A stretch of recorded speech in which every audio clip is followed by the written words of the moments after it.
السلام علیکم ورحمۃ اللہ وبرکاتہ۔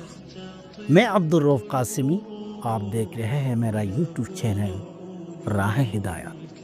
آج ہم بات کرنے جا رہے ہیں عالم برزخ کے بارے میں۔ محترم ناظرین، عربی لغت میں برزخ دو چیزوں کے درمیان روک کو کہتے ہیں، اور شرعی اصطلاح میں دنیا اور آخرت کے درمیان وہ عالم برزخ کہلاتا ہے جس میں مرنے کے بعد سے قیامت تک آدمی رہتا ہے۔ یعنی اللہ تعالیٰ نے اپنی قدرت کاملہ اور حکمت بالغہ سے آدم علیہ السلام کو مٹی سے پیدا کیا اور تمام اشیاء کے نام ان کو سکھائے، مسجود ملائک بنایا اور بہشت کو ان کا مسکن بنایا۔ پھر ان کی منشا تخلیق کو پورا کرنے کے لیے ان کو زمین میں اتارا۔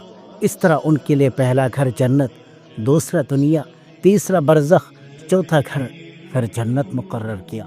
اور اولاد آدم کے لیے اول گھر ماں کا پیٹ، دوسرا دنیا، تیسرا برزخ، چوتھا جنت یا دوزخ مقرر کیا۔ ہر گھر کے لیے مناسب احکام معین فرمائے، دنیا کو دار عمل اور مزرعہ آخرت قرار دیا۔ پسندیدہ اور غیر پسندیدہ اعمال کی تعلیم کے لیے انبیاء علیہم السلام کو مبعوث فرما کر انسان پر عظیم احسان فرمایا۔ سب انبیاء علیہم السلام کی نبوت اور ان کی تعلیم کا حق ماننے والے مومنین اور انکار کرنے والے کافر ہوئے۔ موت سے قیامت تک کا زمانہ برزخ کہلاتا ہے۔ اس میں مومن راحت میں اور کافر تکلیف میں رہتا ہے۔ حق کی جزا سزا حساب و کتاب کے بعد ہوگی۔ محترم ناظرین، حضرت حسن رضی اللہ تعالی عنہ فرماتے ہیں کہ جب اللہ تعالیٰ نے آدم اور ان کی ذریت کو پیدا کیا تو فرشتوں نے عرض کیا کہ الہی، یہ تمام ذریت آدم زمین پر سما نہ سکے گی۔ فرمایا، میں موت کو پیدا کروں گا۔ فرشتوں نے عرض کیا کہ موت کو پیدا کیا گیا تو ان کی زندگی خوشگوار نہ رہے گی۔ ارشاد ہوا، میں امید کو پیدا کروں گا۔ مجاہد رحمۃ اللہ علیہ فرماتے ہیں کہ جب آدم علیہ السلام کو زمین پر اتارا گیا تو ان سے اللہ رب العزت نے فرمایا کہ اے آدم، بگڑنے کے لیے بناؤ اور فنا ہونے کے لیے اولاد جنو۔ اے بلند ترین محل کے رہنے والے، تو ان قریب مٹی میں دفن کیا جائے گا۔ ایک فرشتہ روزانہ یہ ندا دیتا ہے، جنو موت کے لیے اور تعمیر کرو اجاڑ کے لیے۔